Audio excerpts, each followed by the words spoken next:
বেখাল রাস্তার প্রতিবাদে কমলপুর আমবাসা সড়ক অবরোধ। আশ্বাসে উঠল অবরোধ, কাজ না হলে বৃহত্তর আন্দোলনের হুঁশিয়ারি।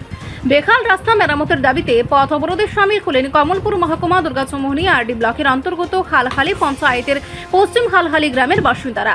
বৃহস্পতিবার সকাল 11টা থেকে প্রায় 1.5 ঘন্টা কমলপুর আমবাসা সড়কের নাগফুল এলাকায় অবরোধ কর্মসূচি পালন করেন গ্রামবাসীরা। খবর পেয়ে ঘটনাস্থলে পৌঁছান হালহালি পঞ্চায়েতের প্রধান, উপপ্রধান, পঞ্চায়েত সচিব এবং দুর্গাচৌমুহনী আরডি ব্লকের পঞ্চায়েত অফিসার রশিক লাল চাকমা। পরে তাদের আহ্বানে অবরোধকারীরা হালহালি কমিউনিটি হলে আলোচনায় বসেন।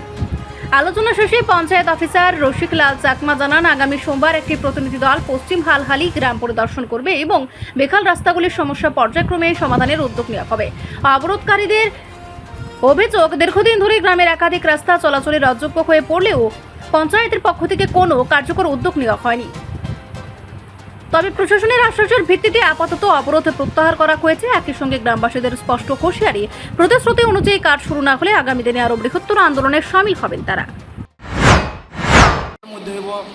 এক মাসের মধ্যে হইব এই কথাটা বলতে পারতাম না, কিন্তু আপনারা এরপরে আবার 1 মাসের পরে আপনারা আমার সাথে হোক বা পঞ্চায়েতের সাথে হোক যোগাযোগ করতে পারেন। আমরা যে স্যার আইছিল যে কয়ে গেছিলো, আমরা তো এই করে দিব কইয়া কতটুকু কী আগাইছে, কতটুকু কী হয়েছে আপনারা খবর নিয়ে। শুধু আপনারা এই আজকে আইয়া যদি খবর না নেয় এটা কিন্তু ফুলফুল হইতো না, আপনারাও লাইকা থাকতে লাগবো।